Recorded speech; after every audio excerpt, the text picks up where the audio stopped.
Hey everybody, welcome to Cruising with Charles. You ready for some cruise news today? Well, here's what's going on. The CDC has made an announcement today about a change within the cruise industry. And we've also got another cruise line that's launching a location-based menu in the main dining room. Let's talk about this.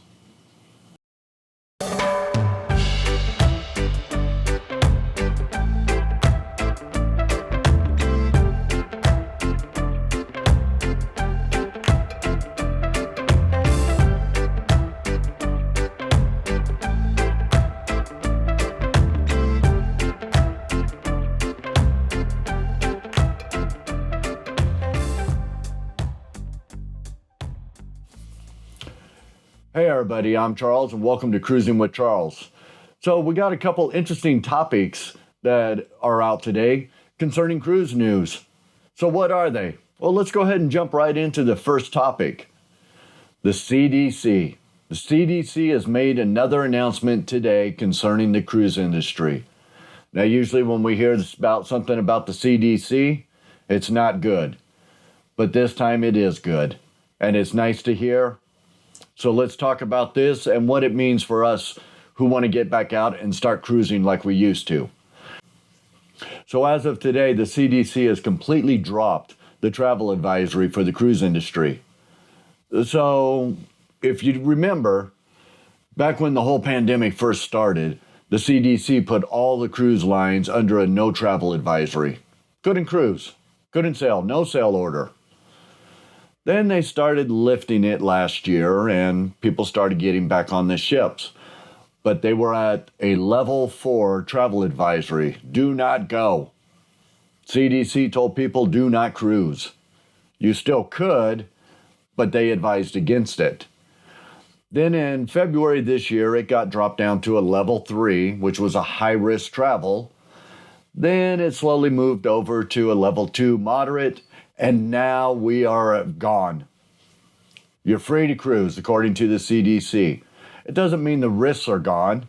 We just saw the Ruby Princess in San Francisco, 100% vaccinated cruise, and it ended up coming into San Francisco from the Panama Canal with several cases of COVID on board.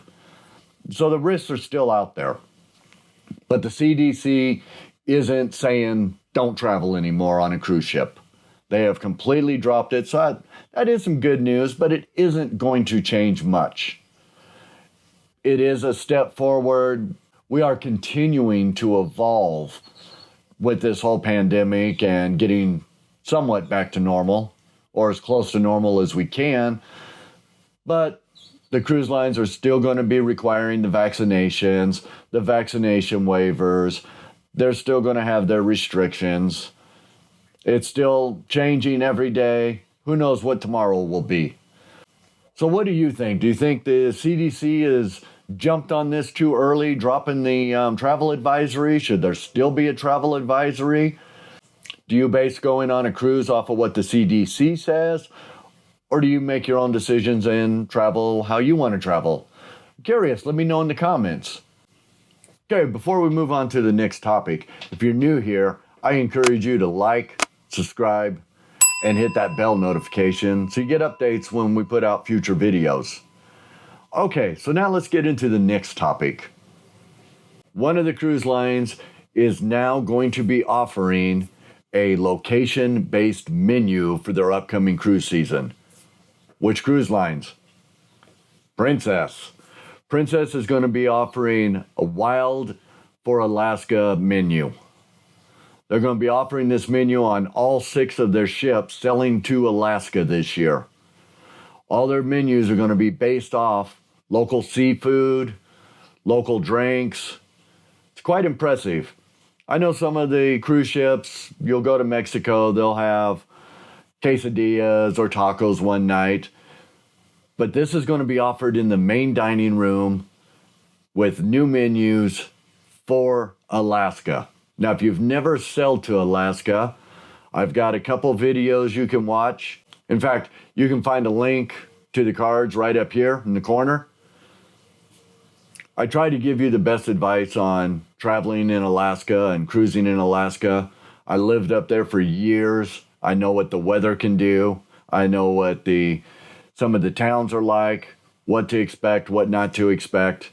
And I'm going to be doing more on cruising to Alaska here in the future, just so you get the most information. And to be honest, do you want the information for someone who has lived there, someone who has ventured off the grid up in Alaska, or somebody that's done 1 or 2 cruises? Your choice. So this menu sounds really exciting. I have done the Star Princess from Vancouver northbound up to Whittier. Now they listed as Anchorage, but that's a whole nother story. It's actually Whittier, Alaska. I found going by Cruse was quite a unique experience, being that I was living up there at the time, and I'd even driven the Alcan in the winter, which most people wouldn't even dare do. So Alaska seafood-based menu while you're in Alaska. If you've got a cruise booked with Princess, I really encourage you to try some of the different foods. The seafood up there, we always called ourselves seafood snobs, because the stuff that everybody eats down here in the lower 48, we use for bait to go fishing. Let me know in the comments, do you have an Alaska cruise coming up? If you got questions about your Alaska cruise, throw them in the comments. I probably have some really good advice, probably have some really good places that, based on or depending on where you're going or going to be going, what you need to do to really have a good time. So again, if you got questions, throw them in the comments. All right, that's all I've got for today. Just wanted to get those couple items out. Make sure you hit that subscribe. And until next time, I am out of here. About to leave, already packing. Come with me, I'm not really asking. We'll get away to a place where we don't know. About to see the world in action, what we can be, life with no distractions. We'll